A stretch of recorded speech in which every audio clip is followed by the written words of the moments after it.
many would die for their country, but boy, to think of a life imprisonment is very tough to handle. And you're talking about people in general, not just necessarily people who call themselves Christians. That's correct. If I may inject here for a moment, Gorbachev has a plan that's designed for this coming June, where they're going to be announcing, and they're having a meeting of the churches worldwide. They're trying to unite all the Christian community and the churches worldwide. And, of course, Gorbachev, I understand, in return, he's going to get his seat on the Trilateral Commission in exchange for this. Well, let's face it, our churches have been infiltrated.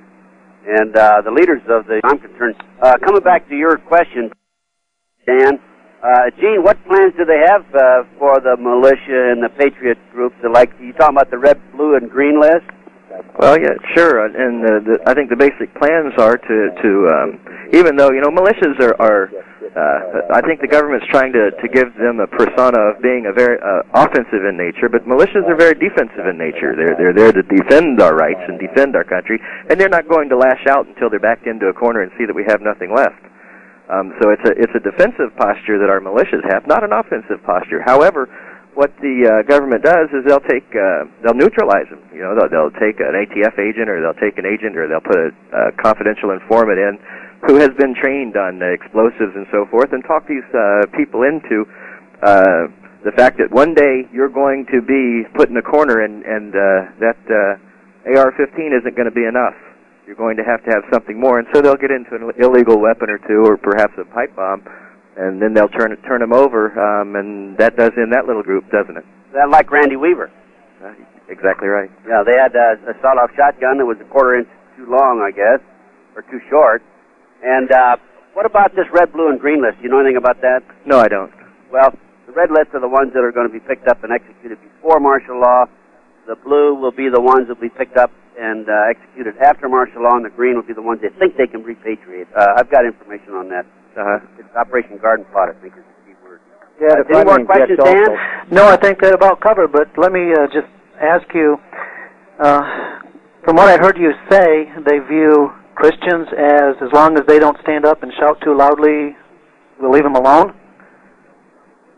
I think that's probably correct. I think what Ted said a moment ago is the Christian movement and Christian leaders, on the whole, have been pretty well neutralized already, and if a person has a leader that they're willing to follow and he's been neutralized, that's who they're going to follow, and that's the dictates that they're going to follow, is whatever that leader gave. They aren't going after the people, they're going after the leaders. So which group, the red, green, or blue, I think you referred to it, Mr. Gunderson, if we as Christians are not willing to submit ourselves to their evil dictatorship, and we're willing to stand up and say we'll die for King Jesus, what list would we be placed on? Well, that'd be a decision probably made on an individual basis. But I would say, I think basically what Gene is saying, they would probably say to you, well, okay, fine, if you're willing to die for King Jesus, let's go to jail tomorrow. And if you're, and you'd either go to jail and because you were willing to die, or you'd back off and say, okay, I changed my mind. I don't want to spend any more time in the joint. And I already have. Isn't that about it, Gene? That's just about right. All right, thank you very much. Okay. Any other callers? Just feel free to call in. I want to ask you a question, Gene. So, by the way, Stu, chime in here if you have something you want to comment on. Okay. It's time for a quick break. They sure come around fast. Ted Gunderson, Intelligence Report. Be right back.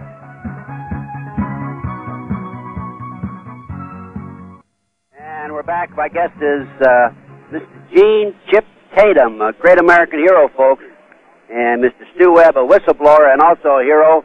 These fellows have stepped forward at the risk of their lives to tell us what's going on and what's gone on in the past, exposing the graft and the corruption and the dirty deeds of the shadow government that we are living with today. And we have a caller, Cliff from Colorado. But go to Cliff. I'd like to mention, hi Cliff, are you there? Yes, sir. I'd like to mention, folks, that Gene has so much information, and Stu too, but we're going to concentrate on Gene at first, that we're going to bring him back to a series of 4 or 5 shows in a row, starting on the 30th. Gene, can you make that for us? Sure I can, Ted. And I also have, if people want to get it ahead of time, the things we can talk about is a copy of the Tatum Chronicles, those documents I said that we published. Okay, how do we get a hold of those? 1-800-729-4131. 800-729-4131. 877-294-4131. That's correct. And that you call those the Clinton Chronicles? The Tatum Chronicles. Tatum. Okay, they're yours. They're mine. They're DoD flight plans from Central and South America that were filed with the government of Honduras. When we landed, we noted on the back of the flight plans some of the things that happened. We received certified copies of those in 1995 from the Honduran government. So those are available to the public. Wonderful. I'd be sure to get me a copy too, Gene. You bet. I'll shoot a copy right out to you. Yeah, and also I'd like to have a hard copy of this article from Nexus magazine.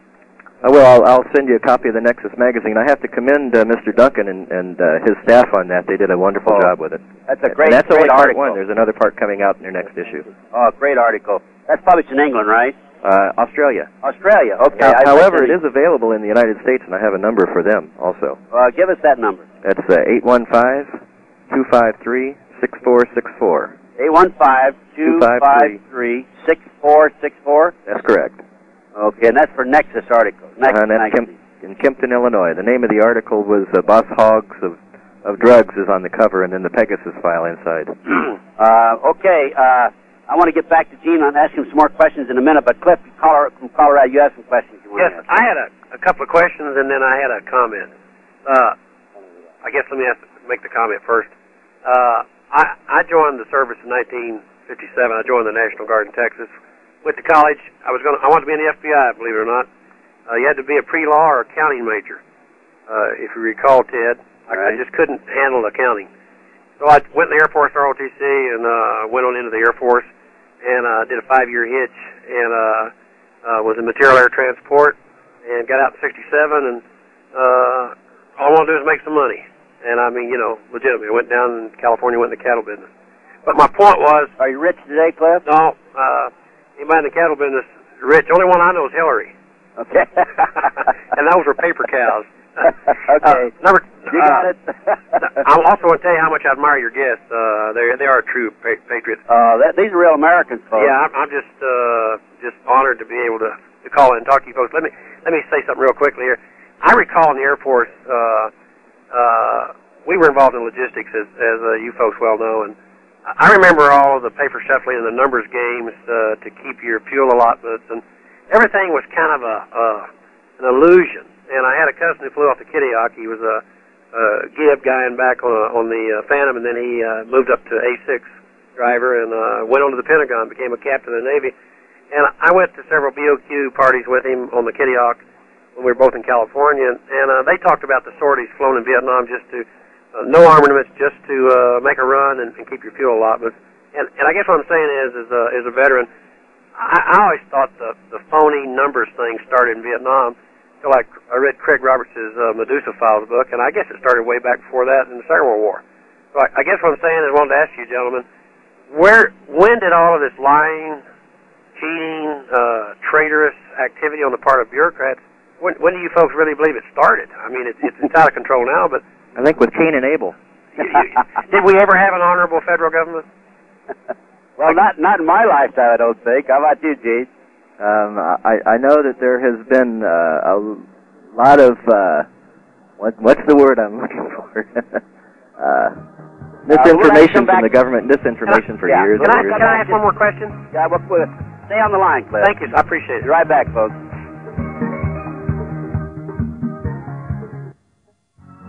And we're back. My guest is Gene Chip Tatum, a 25-year CIA deep cover agent, and Stu Webb, whistleblower. And we have, let's see, Cliff from Colorado on the line. But before, folks, we go back to Cliff. I don't want to give an answer also to his last question. I want you to make a note of when we'll have Cliff back, Gene back, I'm sorry. And that will be April 30th, May the 1st, 2nd, 5th, and 6th. We're going to have him for 5 days. And if that isn't enough, we'll have him the rest of the month of May. How do you feel about that, Gene? That's a big month. We won't need you for a month, but we're going to have you for 5 full days. He's got so much information that we can't possibly put it out in one show or 2 shows. So make a note, April the 30th through the 6th of May, we'll have Gene on the show continuous. Now, in answer to your question, when did all this start, Cliff? Yes, sir. I think that 6, Adam Vsauce, who established the Illuminati, I think that's when really they made the first real organized effort to control the media, to control the population, and to take over and destroy the sovereignty of various nations and to destroy our religions.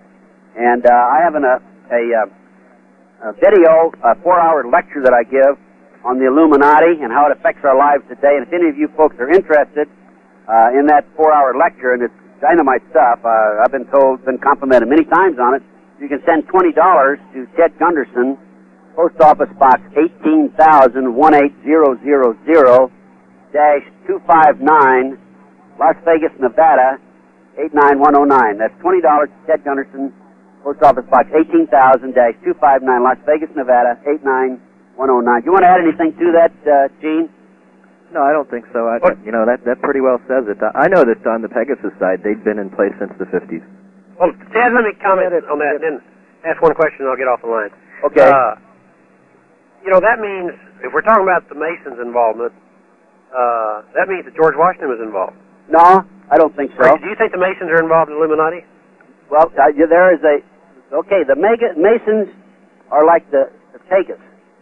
Am I pronouncing that right, Gene? Pegasus. Pegasus. That's the flying horse of mythology. Yeah, they're like the Pegasus. Yeah.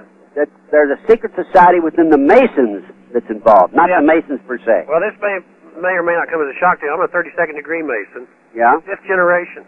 Right. And if there is, I've never seen any inkling of it in all my years as a Mason. And I'm not saying it doesn't exist, but if it is, it's a damn well kept secret. Well, if they ever come knocking on my door and say, Cliff, you're a 32nd degree Mason, we want you to do such and such, I'm going to tell them where they can go. So. No, Cliff, you don't understand. Okay. What they do, and this is also part of the satanic movement, this Satanism overlaps into the drugs, the Illuminati, pedophilia, child kidnapping, prostitution, and what they do is they will size you up. If they think that they will test you without you knowing it, and if they think you'd be a good candidate to become part of their secret society, then they will test you one way or another, and then they go from there. Well, I must have flunked. Well, you probably flunked, yeah. Well, one last question, I'll hang up. Thanks for bearing with me. This series of interviews you do with Gene, would you put them in some kind of a series that we could buy the whole set? Well, that's going to be up to the station there. I'll talk to Don Wiedemann. Is that who I need to talk to? Yeah, Don Wiedemann. I'm sure that he'll do that. We'll include this show today. One last shot, and I'll shut up. Well, that's all right. In Walmart, Colorado, at the First Christian Church, a very large church, we're starting what's called a Freedom Forum. And we want to invite people like yourself and Gene to come and speak to our group. And I just want you to be aware that there's a group of law enforcement officers, some federal, from state, some county, that are involved in our group. And there is a rising among the people to stop this un-American activity, and that's what it is. And God bless you guys. Well, I'm available for lectures. I give lectures at 4-hour excuse me, I said it was $20. That 4-hour lecture is $35. I'm wrong. I have another video about the New World Order. We'll be ordering it. And Gene? Yes. You and Ted both watch, as the old trappers say, watch your top knot. Yeah, you got it. Another saying is 6 o'clock, right, Gene? Yeah, that's right. Yeah. Okay, by the way, folks, let me correct that. That Illuminati 4-hour video is $35, and it talks about the Illuminati, how it affects our lives today. Yes, I'm available for lectures. I'm on assignment right now, but when I get out of here, I'll be more than happy to go around and tour the country. And if you want to hook up with me, Gene, sometime, let me know. We'll do it together. Certainly would, Ted. That'd be interesting. Yeah, I think it'd be maybe we can do an all-day or a 2-day lecture or seminar on this. I'm restricted to 11 counties in Florida right now, but with notice, I can leave the state. Well, I can fly to Florida, too, you know. Okay. Anyway, if any of you folks are interested in lectures by Gene and or me, you can feel free to call my office, 702-876-5208. And somewhere down the road, we will do just that. Now, we have John from Colorado. Yeah, Stu, you want to comment? Ted, if I may, I have an appointment I have to go to. Okay. If I may give out my phone number, it's 818-907-3196. It's 818-907-3196. I have to cut the interview here. Okay, well, listen, thanks for coming aboard, Stu. We'll get you later. I think we're going to have to do these solo, you and Gene, because there's too much each of you have in the way of information. Yes. Thank you, Ted. Yeah, thanks. Thank you, listeners. Thanks, Stu. Bye-bye. Okay, John from Colorado. John, what do you got there, my friend? We have a John from Colorado calling. Yes, I am. Oh, hi, John.